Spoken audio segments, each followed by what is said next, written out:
I think I'm good with people, and it's a very positive way to be able to bring about health in people's life. Can you tell us for how many years have you been practicing and training in yoga? Yoga always felt very slow and boring to me until then. When I came into university, the focus on sports for women is not that strong. Oh, so even like when you finished schooling, you pursued a creative line. That growing up was people wanting to be doctors and lawyers and Yeah. nothing beyond that, right? What I did realize was when you become a teacher in our country or you start teaching people, nobody asks you what you've learned, what form Where you've you learned learned, it what from, kind of certification you have. We just take Nobody it as bothers. it comes. Hello everyone and welcome back to the AthAyush Way, where we walk journeys of everyday heroes, people who have established themselves in the field of health, medicine and wellness. They have faced challenges, struggles, and have overcome them to be where they are today. On that note, we have with us Devyani Shankar, a yoga therapist and a Reiki healer. Welcome, Devyani. I'm so happy to have you here with us today. Thank you for having me, Murphy. It's a true pleasure. I'm going to start with the cliched question. Please do. Right?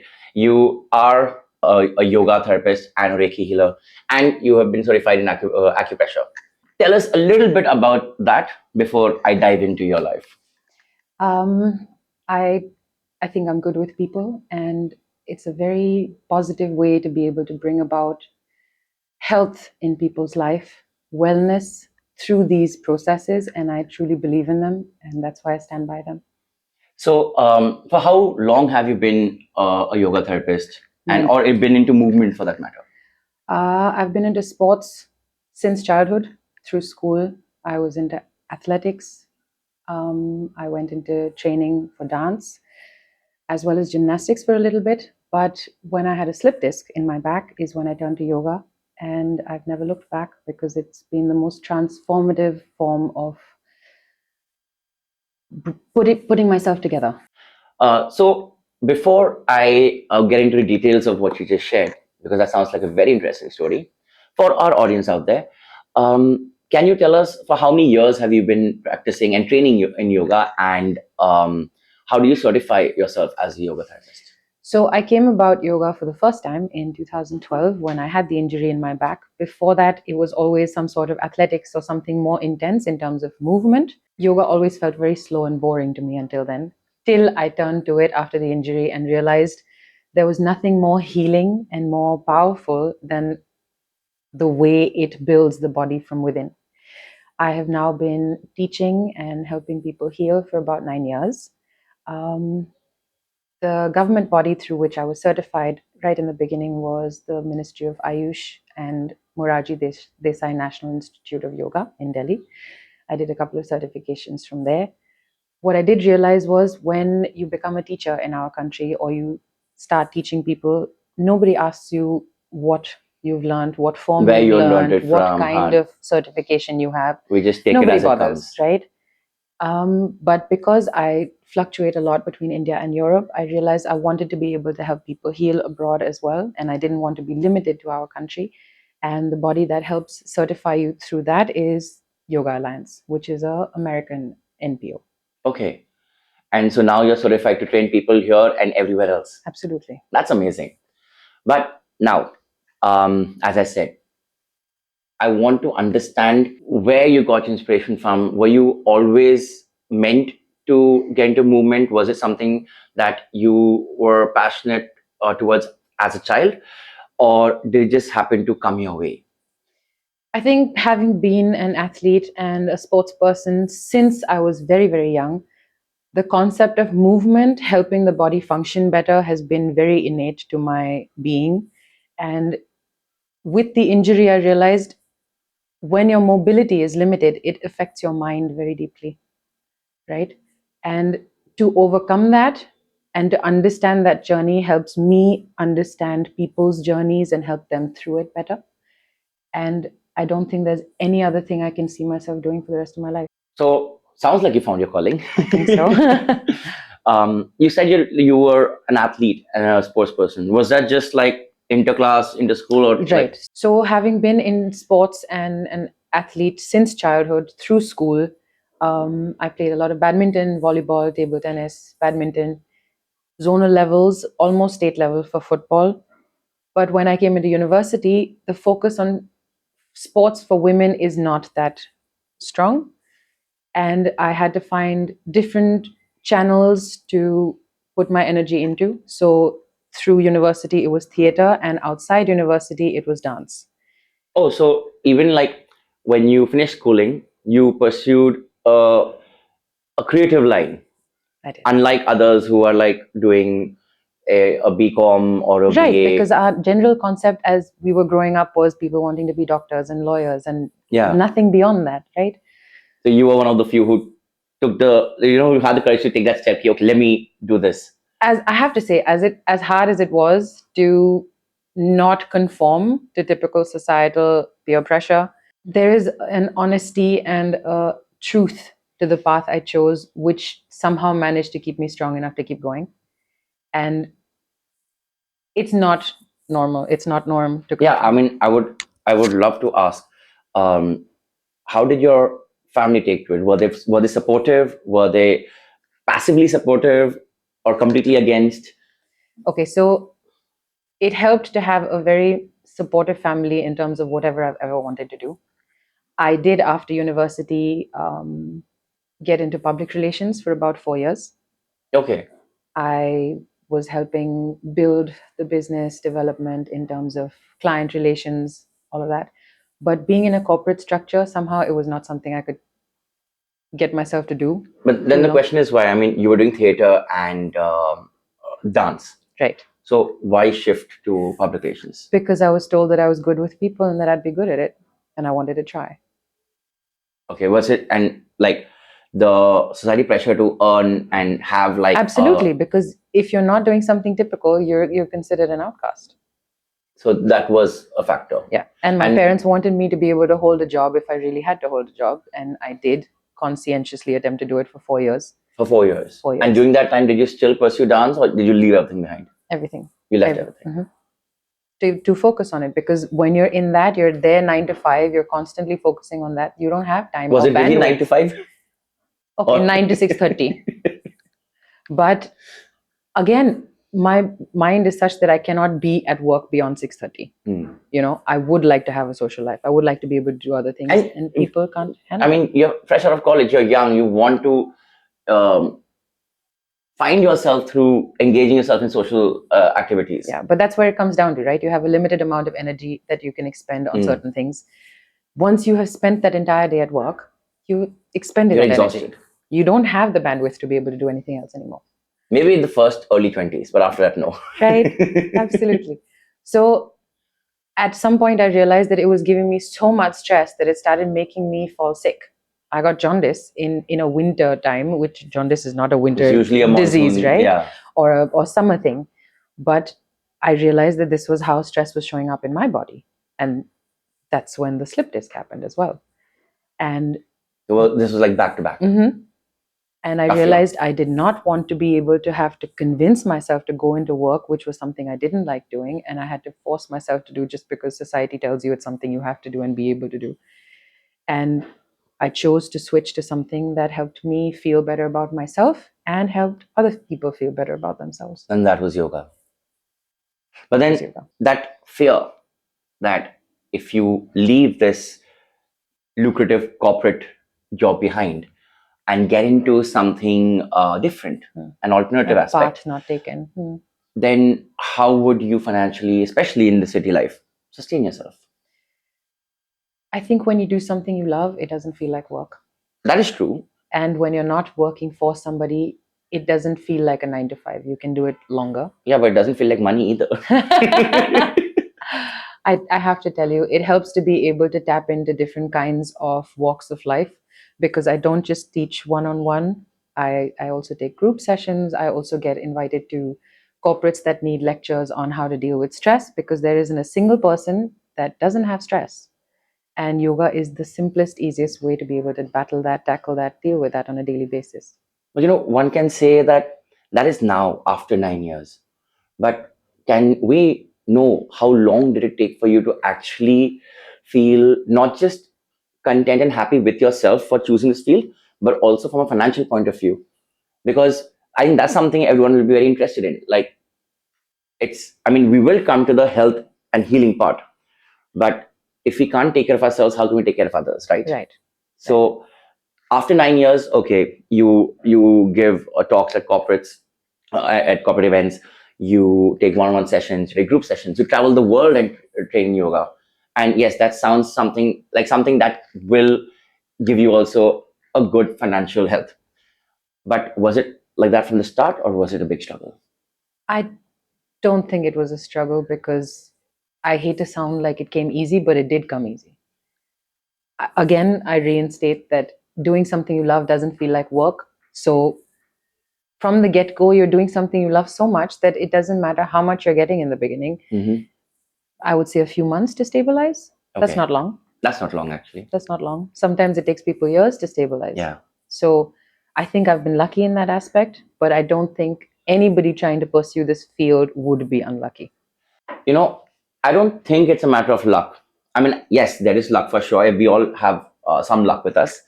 But I believe it was, you say it's a matter of months, but as far as I see, from childhood, you were into sports and athletics. You played volleyball, badminton, basketball, Basketball, table and tennis, football up to state level, right? Then in university, you got into theater and dance. Was dance something that you just learned, or you also trained in?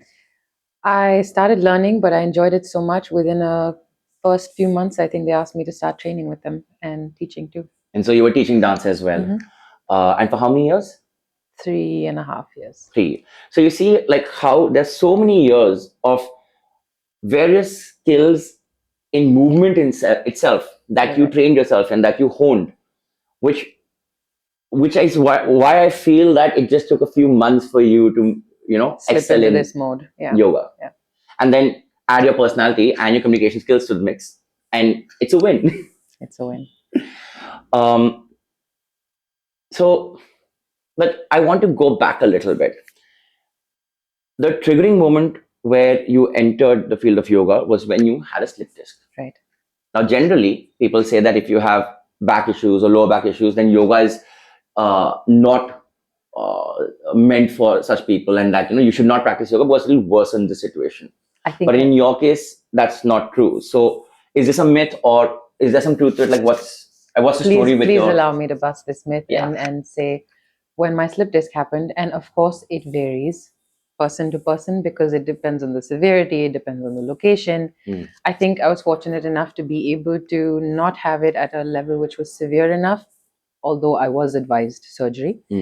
And I was told that after a few months of surgery, the pain would come back. So in my head, the logic of getting surgery didn't make sense. If I'm going to be in pain again, why would I try it? True. Right? But then, okay, let's start with this. Like, how did you end up having a slip disc? I mean, thank you for bringing it up. Surprisingly enough, one can get a slip disc as easily as sneezing in a wrong posture or having a weak core, because if your core is weak, you end up bending forward with the muscles in your back. And please be careful how you sneeze or bend to pick up your spoon, something as little as your spoon. In my case, I was carrying a 30-kilo suitcase up 3 flights of stairs and I couldn't stand up straight. There's a big difference between a spoon and a 30-kilo suitcase, okay? Absolutely. But it was unfortunate that it happened. And I realized that because I'd been training to be a dance instructor and we used to dance 4-5 hours a day, suddenly when your body's used to getting a certain kind of physical training and there's a lapse in it, your body reacts, your muscles go lax, your core becomes weak. So ideally, yoga is something that helps people maintain that through their life and strengthen at the same time. And because I had the understanding of sports, of athletics, of dance, I had gone through so many physical forms of training to be able to understand that these work on your extremities. Yoga works on your core and the flexibility of your spine. And it believes that you are as young as your spine is healthy.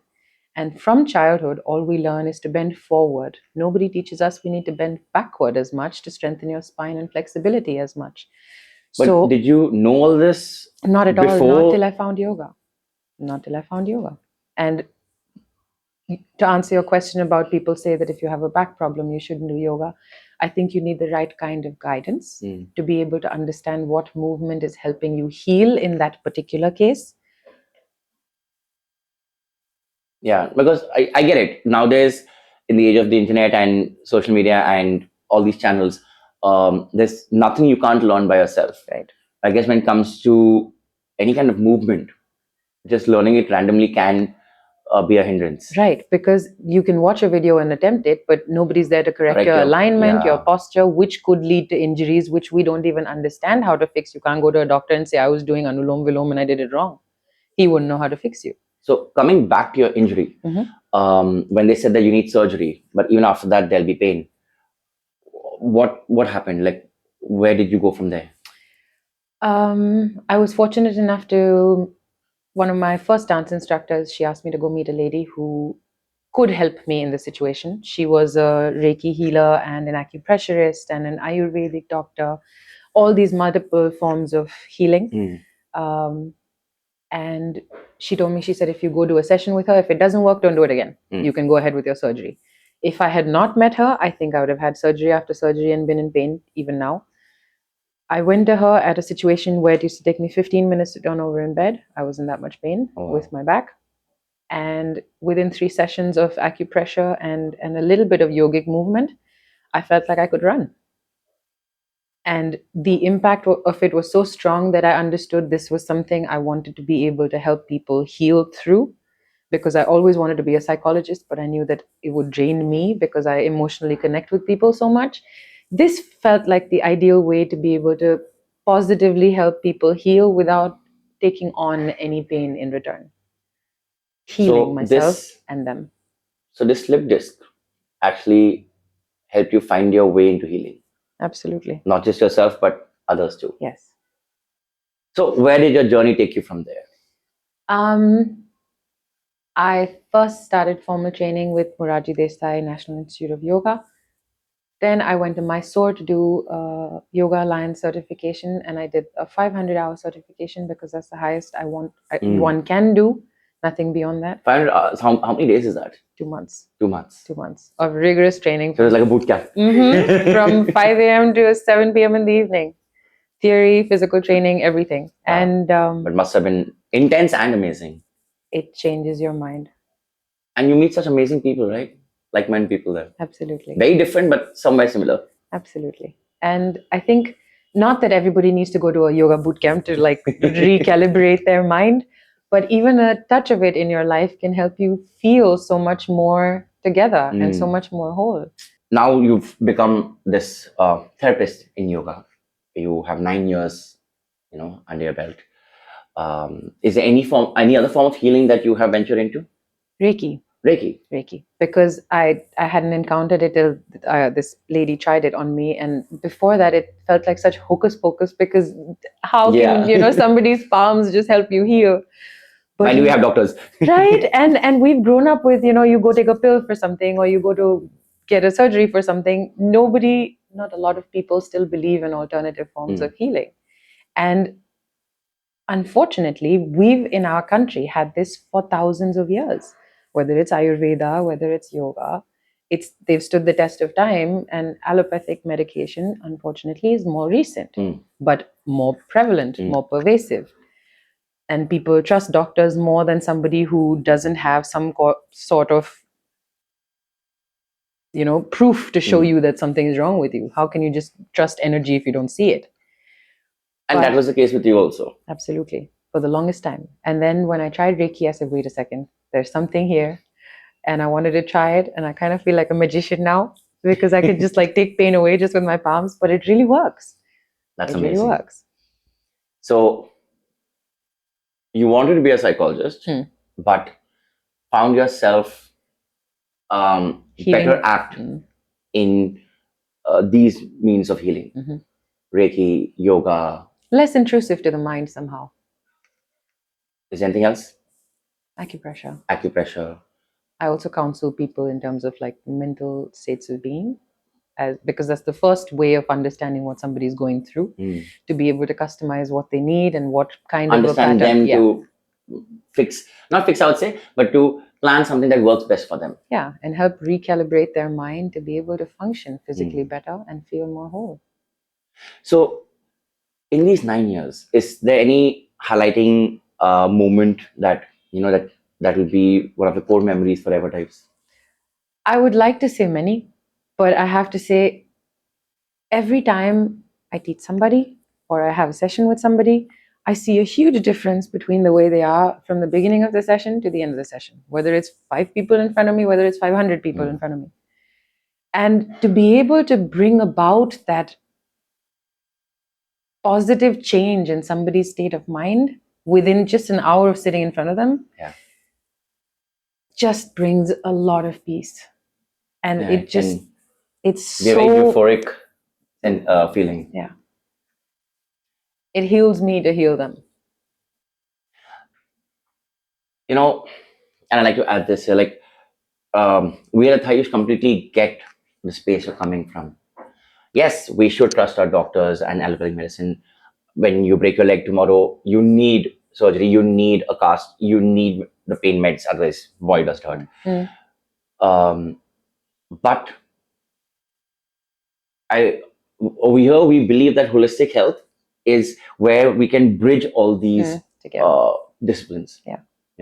And you're right, I think everybody requires their form of customization. Yes. And you bring that so beautifully together under one umbrella. I think it's going to help a plethora of people just be better, feel better, function better. Yes, exactly. I mean, India has been one of the places where since ages this understanding has been there, which got lost and forgotten somewhere in time, but now people are re-remembering it. Coming back to it. And when it comes down to the basics, it's about food, nutrition, and movement. Absolutely. Right. And yes, medicine. When things go out of sync, medicine is needed.